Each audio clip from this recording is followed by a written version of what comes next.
Hello. Happy Thrive Thursday, Success and Fulfillment Circle family.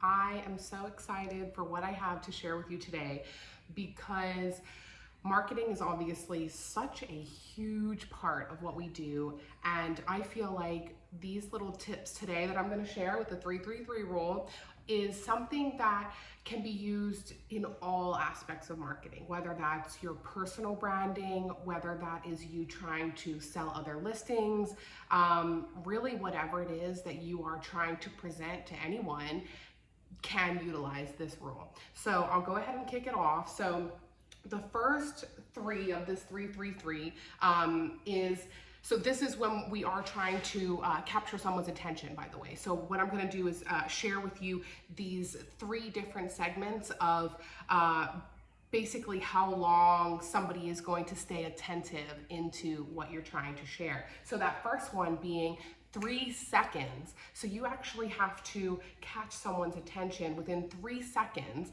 of them scrolling on their phone and looking at things, right?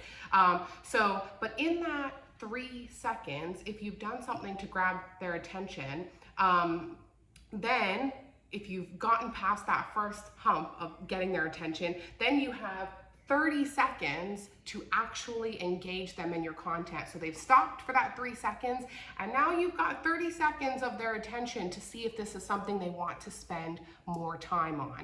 And then from there, generally you have 3 minutes to then, that they will be really consuming and absorbing that content. So really remembering that the maximum time you have to get your point across to someone is in 3 minutes. That's how far our attention span really goes these days. Using that rule, you can kind of help structure things in a way that, like you say, is going to really capture their attention. So for example, the 3 seconds that you have, so let me go ahead and just use this board and make it a little easier. You can break this up, and I have shared this with some of you as well, in how you segment your content on sharing, especially like I utilize this in social media. I notice that is usually when we get the most views. Is first you want to have a hook, right? Your hook is that 3 seconds that we're talking about. So that really is your caption on a post, maybe the title of the post, or whatever that image. It might have some words on the image, but generally it is that first line that someone is going to read, and that can be your elevator statement essentially as well. So let me put this on here. Please excuse my writing. So we're going to do 3 seconds, 30 seconds, and then 3 minutes. So in this 3 seconds is when you want to use the hook. And then the 30 seconds and the 3 minutes, this is where you've got to look at the rest of the content, where you're going to start with your hook of how you're going to capture their attention, and then you want to share the struggle or the challenge that you are going to be able to solve for them. So whether that be I'm helping with pricing, or not that I'm helping with pricing, but I mean, first off, saying how difficult it can be maybe to price in a market like today, or how difficult it is in certain segments. Again, this is where you really need to dig down into what that challenge can be. And sometimes you've got to kind of like hit the heart emotionally of how this product or service, your product or service, is going to make that difference for them. So we want to share that struggle / challenge. And then through that 3 minutes, this is where you're going to have your story / success. So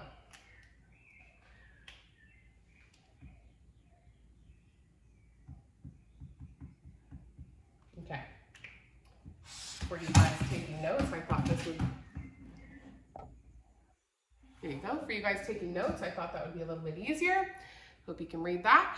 But basically, you'll see what I'm talking about. This first 3 seconds, this is the hook that I'm talking about. So being mindful of your words when you're doing this. So if I wanted to get the point across that, I can sell your house faster than any other agent.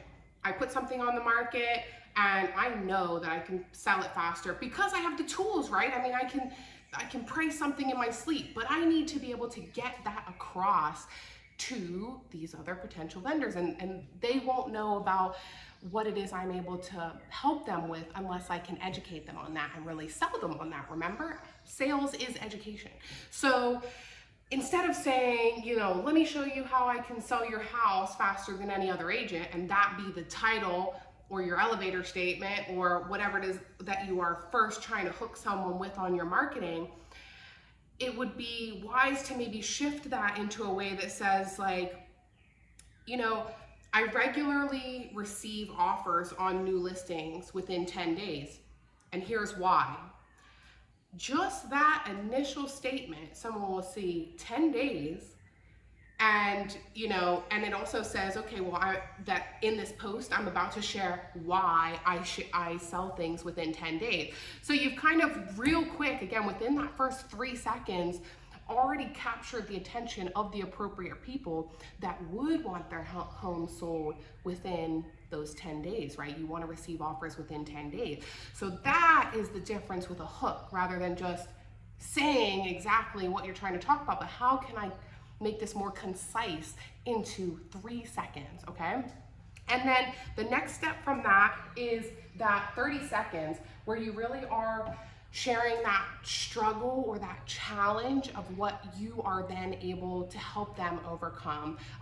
Like we say, it can be, right now it's difficult to sell something within 10 days if something is not priced correctly because of, how competitive the market is. It can be difficult, if you're trying to sell maybe to buyers and sharing information and marketing with them, it can be talking about how difficult it is as a buyer in today's market, and really, like I say, kind of getting into those pinch points of what those challenges are, but you bring that stuff up so that we can get into that last segment that shares the story and the success of, how I'm able to overcome that and help ease that process, and how my product and service is going to alleviate that for you, whether it is like I say, the tools that I have, or even sharing testimonials in that segment is also very, very, a very strong statement a lot of times, where you can literally give the exact words verbatim of a situation that you have dealt with, where somebody has said, oh, thankfully I was able to get assistance and sell my property within this certain time frame. And I really needed to do that because of my own personal family circumstances, whether it was I was trying to buy something else or things like that. I think sharing testimonials or specific stories, again, stories. What sells more than statistics is stories, real stories that people can resonate with. So that's why I bring this up. The struggle and the challenge and the story and the success part is really what we need to dive into more in our marketing, because that is really where people are going to reach out to you, where they feel like they're being heard, where they feel like you do understand the challenges that they're going through and you can make this easier for them. That's a huge part of marketing that I think can be very, like I say, undervalued sometimes when we are looking at how to do things. We're just trying to get a product out there, get a service out there, and make sure that people know it's available. But if we aren't really showing people the importance of why, we have created this particular product or service, or that this is out there for them, really differentiating that is going to be the stories behind it. And again, we can dive into that more specifically on your particular marketing circumstances, but I think you could see how this 3 seconds, this 30 seconds, and then this 3 minutes here is really a great framework to use. Again, it's not an exact science, but it's a great thing to keep in mind when we are looking at how to structure these things rather than just go ahead and just post things all willy-nilly. This gives us a great framework that's a proven framework, which is where you actually do receive more traction, because it's got an easier flow. It's something, like I say, that the hook alone is something that is so important, because if you don't have a good hook or good title, you're never even going to get the opportunity to present the rest of it to them. So really, I would say spend the most time on your hook or title, and then you move into these areas here. And again, at the end of this story and success, it's important to make sure that you include, oh, sorry guys, my light just went off. It's important that you go ahead and just,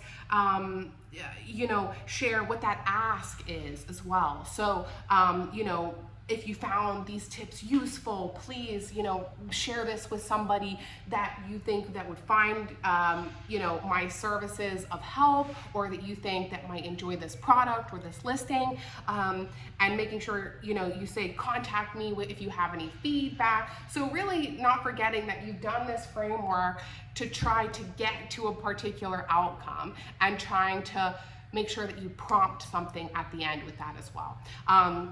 But again, I hope this was helpful, because again, it's a basic 3-3-3 framework that you can keep in mind with all of your marketing, even your personal content. When you're doing your personal branding, use the 3-3-3. I know I've talked to you about some of you about this a bit before, but the importance of the hook and sharing the challenge, and then the story and success, you will see the difference in the actual engagement that you get. That's really what we're trying to increase in this particular type of marketing. Is what's the point of all of this marketing if you're not going to get more engagement out of it? And then the more people that do like and share and follow these things, the more engagement and the more traction you will get, and the bigger ripple effect that you will get online as well, because again, then more people will start to see you as a familiar face, and a familiar person as that industry leader.